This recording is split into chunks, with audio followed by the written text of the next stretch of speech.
and gentlemen, my name is Mr. Than, aka The Blind Tank, and I want to welcome you to episode 8 of Dre's Corner. I've got a lot of stuff to talk about today. Star Wars, the Old Republic, Overwatch, some stuff that's going on in World of Warcraft beta. So let's get this all started. Let's go with Overwatch first, since it's the smallest news. The Blizzard Gaming this week brought the ban hammer down on players in Overwatch. First 2 weeks, or first week or 2 weeks of Overwatch already has cheaters. And I've seen some of this stuff on the streams that I've been watching, and holy crap! But Blizzard went and put the permanent ban on 1,500. They said 1,500, and they didn't say from what area they put this ban on. However, looking more into the story, it was 1,576, and in the region, it was from China. Really, guys? You're so good at PvP and competition stuff, you have to cheat? Really? Damn. I thought better of you. These guys also, what I understand, were also trying to change their MAC address. Basically, for those of you who don't understand what a MAC address is, it's the address that your internet that is hooked up to your computer. It's basically your address where your computer lives, and everything that you do on the internet has that signature, so it says this is you. Well, these guys were trying to change their MAC address, and they got caught again. So there is no way they will ever be able to play any Blizzard games or Overwatch ever again.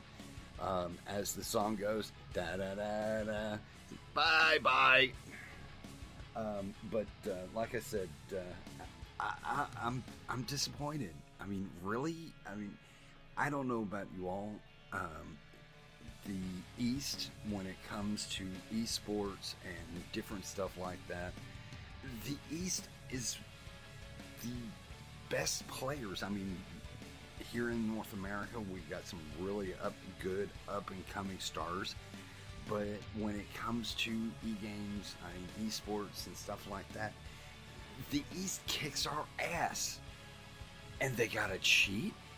Really? I mean, I'm flabbergasted by this. But again, that's enough of Overwatch. I hope you guys are having a lot of fun playing it. What I've been able to watch on stream and then go, okay, Vertigo's hit, I gotta go do something else. It looks really cool. It looks really nice. I've watched some of the big streamers do it, and let me tell you something. It's really fun to watch. I do want to say I've watched one of the ladies that I know from World of Warcraft that plays the game and streams it. Dorkalee does an awesome job and has a lot of fun playing the game. So if you're looking to see somebody that is playing Overwatch and you want to have fun watching them play it, look for Dorkalee on Twitch.tv. Big shout out for her there.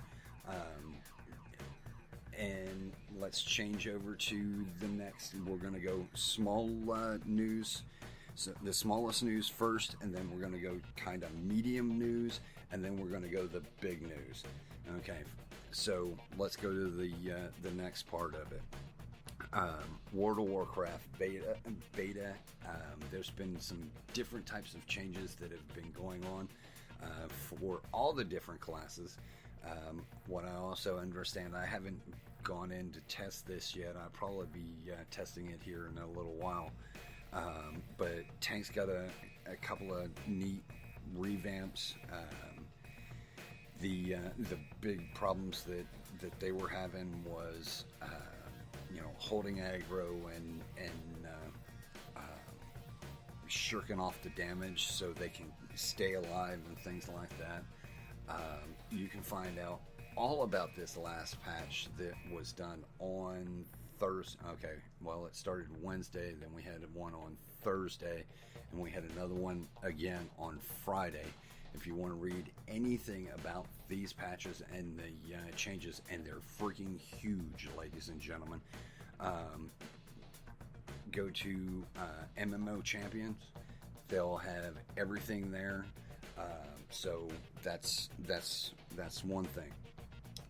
One of the biggest controversies, however, that has been going on, and I want to talk about it a little bit, and then I'm going to leave it go. I mean, this topic has been hashed out a little bit.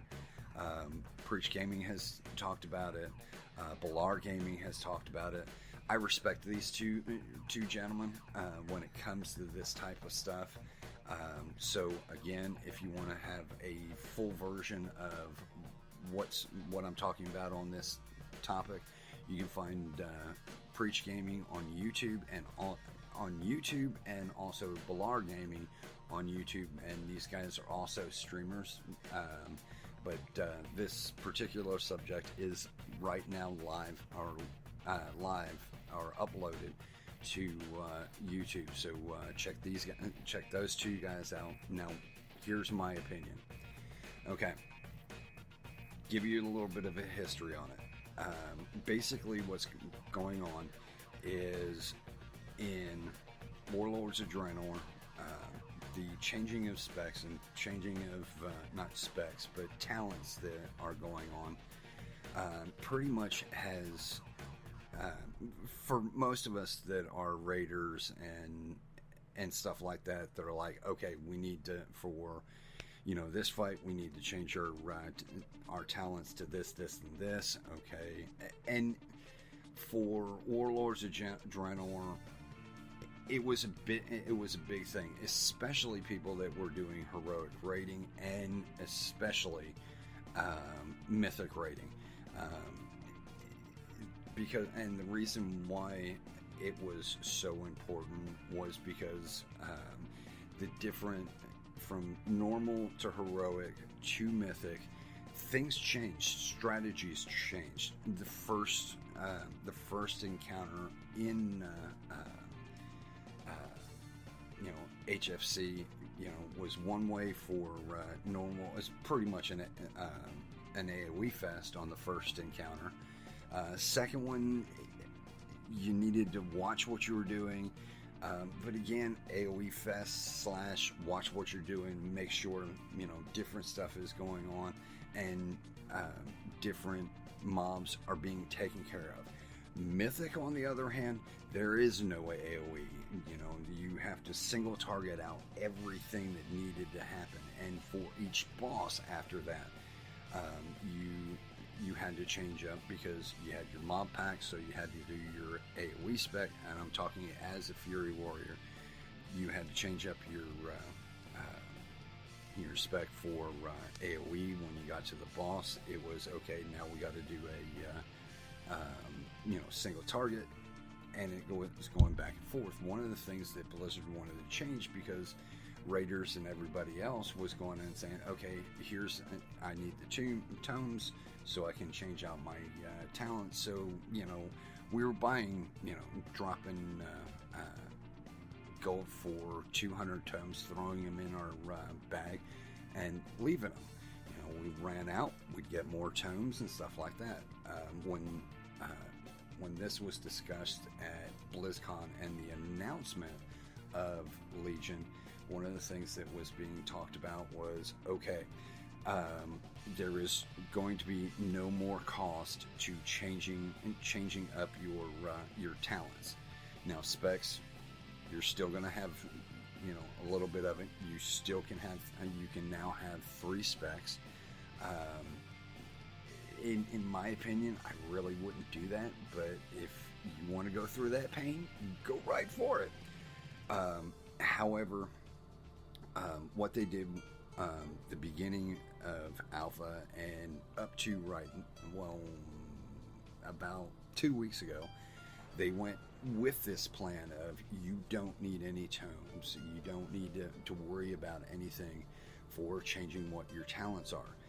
You could, out in the world is like, okay, I'm going to be fighting this boss, switch over from AoE to single target, and that's basically what's going on. A couple of weeks ago, there was a update that pretty much went and said, nope, you're not allowed to change your talents while you're out in the world. You have to do it during when you're in a place, like a rest area, stuff like that, where there's no fighting whatsoever going on. This was problematic because the beta testers who were going into the heroics and different types of stuff like that, and the mythic dungeons that have been released, they would go in, do their fight, teleport out of the dungeon, change their not their specs but their talents, and then teleport back in or whatever, and keep going back and forth. So Blizzard, in their infinite wisdom, went and said, okay, we're going to go and give something to inscriptions, so you guys don't have to leave the dungeon. However, it's going to take a lot of material to do this, and basically this thing is just like a Jeeves. You throw down the Jeeves and for your repair, stuff like that. Well, this thing from the inscription is the same thing. It basically kind of doesn't work, and I see where Preach and Balluar, they both have talked about this a lot. Preach is very scolding about it because it basically, we went from free to you only can do it, change your talents in a rest area, to now you need books again. This has ticked him off. And I can understand his argument about it. Now, Blizzard went and said, they did a rebuttal because there was a lot of complaining about it, and they did a rebuttal about it, and they have a good argument too. They want you to make certain choices. Okay, in my raiding team, there's me, who is a Fury when I'm not tanking, and then there's the other Fury. So basically, what they're saying in their blue post that they had done this week is, okay, for an example, in my raid, who's going to choose to be an AoE Fury? Who's going to choose to be a single target Fury? To me, it sounds good, and I understand Blizzard's point on this. I understand this. However, they set us up for every choice matters. Now, if you're a casual player, and again, do not think that I'm downing casual players, because I really like casual players, and I thank them all the time for keeping the doors open so I can be a semi-hardcore raider. However, in each spec you have 3 specs. I was telling a friend of mine this last night. You have 3 specs. You have your casual gaming type of spec. Fury has this casual. They have their single target spec, and then they have their AoE spec. Okay, for those, and each one of these specs are they're viable in anything that you want to do. If you want to do raiding, it's viable to do the casual player type of spec. Everything is viable, so everybody can do what they want to do. Now, will the casual player be able to put out as much damage as the person who's thinking, okay, I've got this choice to make, so I can get this, and this done. Like with me, I mean, a casual player will not be able to put out as much damage as a Fury as me. Okay, but that's expected because I'm trying to make sure that I'm putting out as much output as I can on every keystroke that I'm doing, because it's expected of us for high-end raiders. The casuals, ladies and gentlemen, they're not expected of it, and I wouldn't expect them to do it. You know, they go into raids and they want to have fun. Me, I want to beat the boss, and I want to see all kinds of really cool stuff and get some really cool freaking gear, and just, you know, beat the hell out of it. I think our first raid boss in this expansion is Gul'dan. I want to take both of my swords or my shield and slam Gul'dan in the head for everything he's done. I'm gonna have to, you know, do the min-maxing of what I want to do in my spec. Now, Blizzard's not really happy about that, but they set us up to do this, okay? Because the last versions of what they did in Mist, what they've done in Warlords, what they've done, you know, in the past, they've not been happy about it. We've not been happy about it. There's been cookie cutter builds because of different things that have been going on. They wanted to get away from that.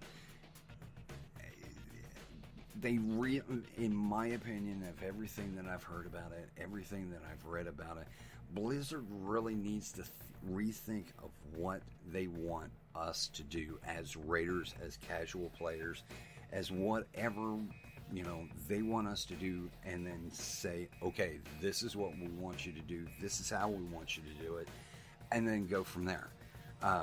And make it just like it is, make it you know, good for the casual players and players like me who are semi-hardcore, and the elitist buttheads out there that are like, I'm so bad, I don't like casuals.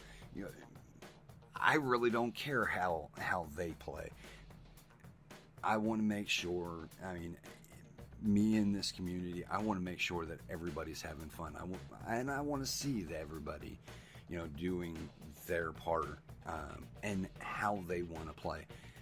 This is how they put it off when this all first started. Now they've got a problem because they kind of, you know, they're backtracking again. They're backtracking. And Blizzard hopefully will not do one of those knee-jerk fixes like we're all aware that they do. So keep your fingers crossed that they get this taken care of. That's my opinion on it. Do I think what they're doing is good? I'm not sure. The jury for me is still out. I understand what Blizzard's saying. I understand what Preach is saying. I understand what Balluar is saying. But again, there needs to be a common ground. I mean, there really does. Okay. But anyway, like I said, that's the big thing for World of Warcraft this week. If you want to read up more about this, go to MMO Champions and read up on it. If you want to see the videos, go to YouTube for Preach Gaming, and also Balluar Gaming. Now, if you have small children in the house, go to Balluar. If you don't mind non-parent friendly discussions, go to Preach. And I'm not dissing anybody for it. Preach is really good. He gets a little out of hand. Sometimes he gets his wife goes and yells at him for it. But anyway, like I said, long story short, for me, I have my opinions, but they're not set in stone. The jury's still out on it. But if you want to see both sides of the story, again, Preach Gaming, Balluar Gaming, and MMO Champions. Next, before we get out of World of Warcraft, here in the United States, in 6 days, the World of Warcraft movie will be out. I haven't seen the movie yet. I've been watching like trade chat and different types of people who have watched it and have reported on it. To me, it sounds really good. I think I talked about this earlier too. They really like it. One of the big things that I think it was Collider on YouTube basically said that the only thing that they didn't like about the movie was two of the actors. They just didn't, according to them, it just didn't fit. But the movie itself, they really liked, and as far as they were concerned, this is what's going to be breaking away from the crap gaming movies that we've seen in the past and gone, oh Jesus, really another one of these. For those of you who are listening to the critics just bash the hell out of the World of Warcraft movie, don't worry about those guys. These guys are the same people who have said that the Titanic was shit, excuse my language. Star Wars was crap. They didn't really like the Lord of the Rings. They didn't like, I mean, you're getting where I'm going. Go see the movie, make your own decision. What I've seen of it, and the different people that I've listened to, they really like it. And in fact, one of the guys from Collider had said, I don't play World of Warcraft. I don't really play fantasy games. But when I watched the beginning of the World of Warcraft movie, to me, it was just like watching the beginning of the Lord of the Rings. It was like, give me more. So if World of Warcraft impressed somebody who's never played this game, I really think that World of Warcraft here in the United States is going to take off. Last week, I also want to say this, last week, the #1 movie in Russia was World of Warcraft.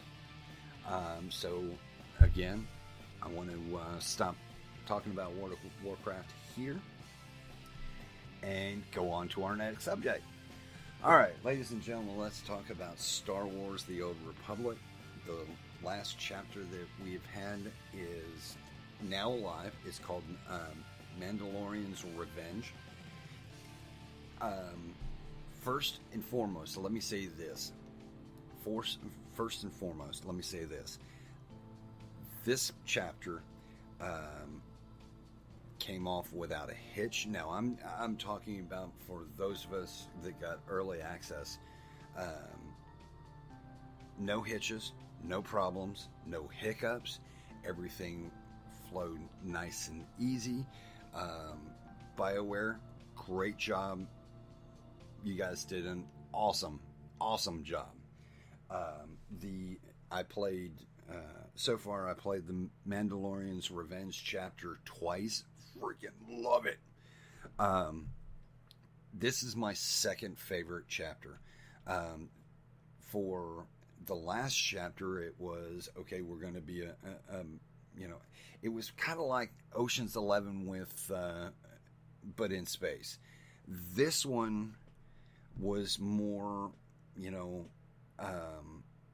more kind of like a, war movie type of thing. I mean, you've got the Mandalorians, and those of you who are real big into the lore of Star Wars, Mandalorians are big, badass warriors. And I was telling a friend of mine, Mandalorian in our past, in our history, would be considered, take a Celt and a German, the ancient Germans, put these two races together, and you have the Mandalorians. I mean, these guys are bloodthirsty, kick-ass type of warriors, and it was freaking awesome. And BioWare nailed this.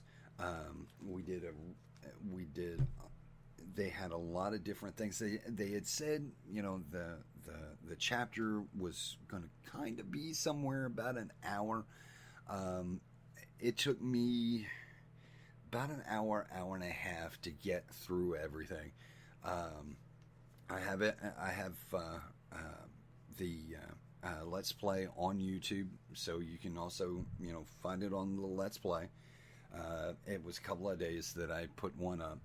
I'm not going to spoil anything other than saying this. We got our objective, and on episode 7, I said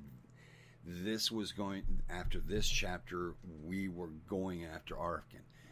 It is. This was the prequel of, you know, going after Arkin, going after the bad guys. I will say this before I go on with the story. I don't think in my prediction, I don't think we're going to be able to go after Arkin, because I think his sister's going to kill him first. I really do, because she's getting fed up with all her brother's BS. But again, that's just my speculation. But I do want to talk about some stuff that Star Wars talked about on their Friday, their monthly Friday, producers meeting and things like that. Eternal Champion is up, running, and so you can get all that stuff done. If you don't know what Eternal Champion is, for all you World of Warcraft players, it's pretty much like the Brawlers Guild. It's not the same, but it's pretty close to it. There was a contest of how many times that you could do the Eternal Champion quest and how fast you could go from A to B, from beginning to end, and how fast you could do it, and that type of stuff. They called out some of the fastest times on there, and if you want to see how fast the time is, you can go to Swtor.com and go to their forums and just look up Eternal Champion, and they'll have their winners on the site of who did the best in the Eternal Champion. Now, as I was talking about, listening to this, one of the things that the guys from Star Wars and Musco was saying, they're also going to give those of you who have got into buying the bronze cubes. Each one of these cubes are now going to have a grand cube, a possibility of a grand cube in it. And there's different types of loot that you can get out of that. There's a percentage chance of getting a grand cube, so it's still RNG. So we'll see. I bought 2 of them with my cartel coins last night. They're okay. I mean, I got a PvP crystal out of one of them, and furniture out of another one. I got a grand cube with it, but it was also another piece of furniture. So I like to see some more, but dang thing is if you want more, I'm going to have to buy more cubes or different stuff like that. There was a lot of different class changes in this patch that has come out. Again, if you want to know more about the class changes, and again, I've looked over them, there are too many. to talk about without this podcast going 6 hours. You can find that again on Swtor.com. Leave that in the description, so you can go and find it. Just look in the forums. But one of the things that I want to give a shout out to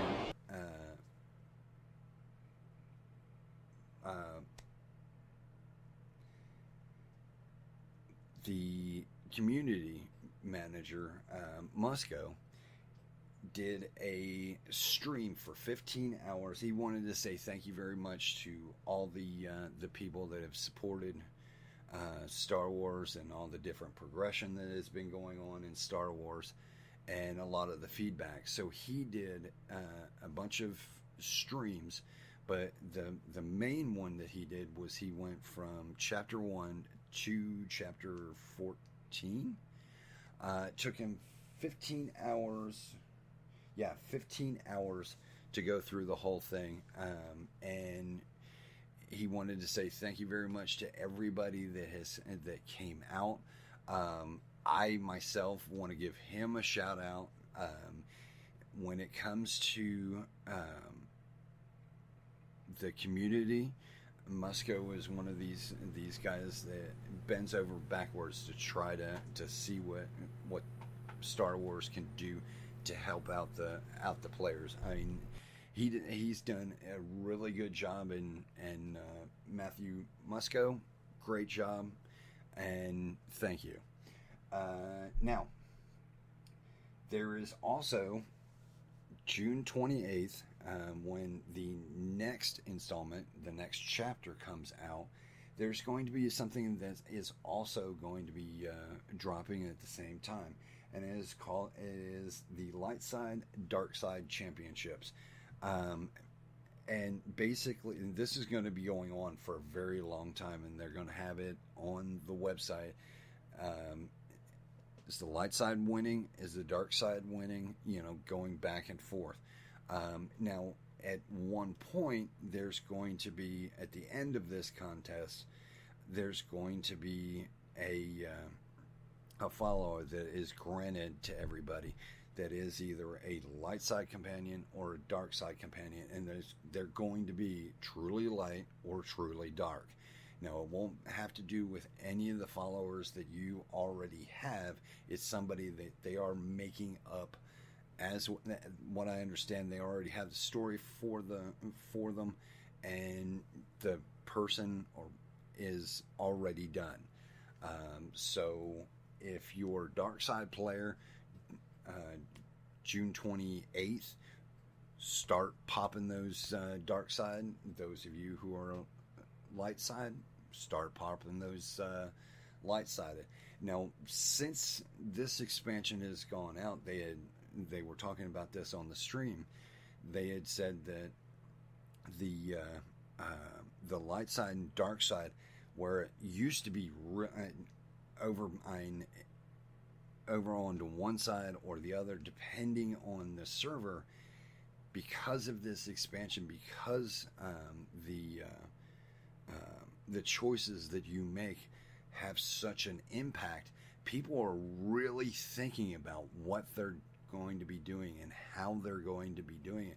And the light side and dark side percentages on each side has gotten closer and closer. That is so close that they're not going to call it, and that's on all of the different servers. So look out for that coming out. Also, January 28th, for subscribers are going to get early access to the next chapter, and it is called the Gemini Deception. I said this on my stream at the end. Not really sure if I trust Scorpio or not. You have to play the chapter. But she is going to be running with us with another companion that I won't talk about, because I don't want to give away any spoilers, because it was a really good chapter. However, we're going to be this next chapter. We're going to be going onto a ship, and we are going to take the fight to Arkan, and we may get a really big surprise. I mean, they hemmed and hawed about it, but they didn't really tell us anything. So, at the end of this month, we're going to see it again. Also, the next companion, and this didn't go over real well, Gus, the follower of the Jedi Knight, will be the new follower that is coming out. Gus is a con artist that, well, he was a Jedi that washed out of Jedi training and became a con artist, telling everybody, "Hey, I'm a Jedi." The Jedi players, they find him, and it's pretty much like, yeah, right, bullcrap. What I understand from what they had talked about on Friday, Gus is back to his same old stuff. There's a lot of people. There was a lot of people on the stream that is like, can we kill him as soon as we get him? He's not. They say he's one of the favorites, but what I saw from the stream, he's not one of the favorites. And sorry, guys, he's not one of mine either. No. But they also called out some of the podcasters, social media people, and YouTubers that have been streaming and supporting the Star Wars community. So again, look for that. And ladies and gentlemen, I'm going to be calling it here at this point. Today we talked about World of Warcraft, Overwatch. I still can't get over the cheaters in Asia. The cheaters, really? And Star Wars. But in closing, ladies and gentlemen, we lost a huge sports star this week.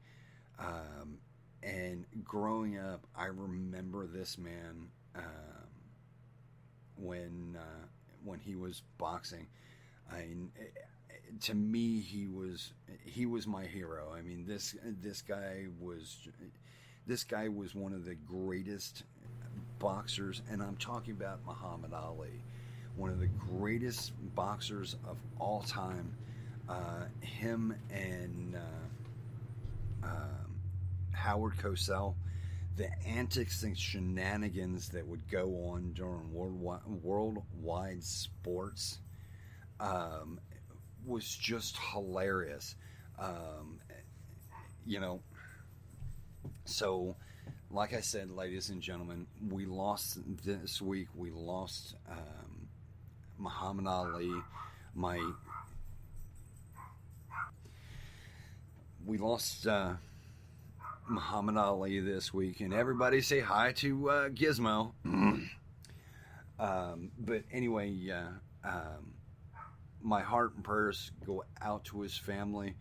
And when I saw the announcement that he had passed away, it brought back memories of me sitting down watching the boxing match between Ali and Spinks, and for the first time in my entire life, I looked at my father and I said, Ali's going to win. Ali's going to kick his butt, and he's going to win. My father says, nope, Spinks is going to win. And my dad just looked at me, nope. I said, fine, I'll bet you. It was the first one. No, I didn't have any money at the time. I was a kid. So I had said to my dad, I said, okay, fine. If I win, no chores for 2 weeks. I won. No chores for 2 weeks. My brothers, on the other hand, didn't appreciate it. But all I have to say is, sir, you were a poet out of the ring, in the ring. You were a hero for many people. It didn't matter what color, what race, what creed. You were a hero, and you were somebody that you know, you stood for something, and everybody saw it. And you were a legend of the boxing community, and you will be sorely missed. And also, ladies and gentlemen, the other thing that I want to ask you about is this. I've been thinking very seriously about taking something from an old podcast that I used to do. Is called Vote to Kick. At the end of the show, do a Vote to Kick. Write in the comments, would you like to hear a version of Vote to Kick every week of me going and saying, you know what, this crap grinds my gears, and just let me know. Thank you again, ladies and gentlemen. And Gizmo says thank you very much too for letting him bark while the podcast is going. So again, thank you very much. Emmy, we're done. Cue up the music, sweetheart. Another episode is in the bag. Thank you. See you guys hopefully next week. And remember,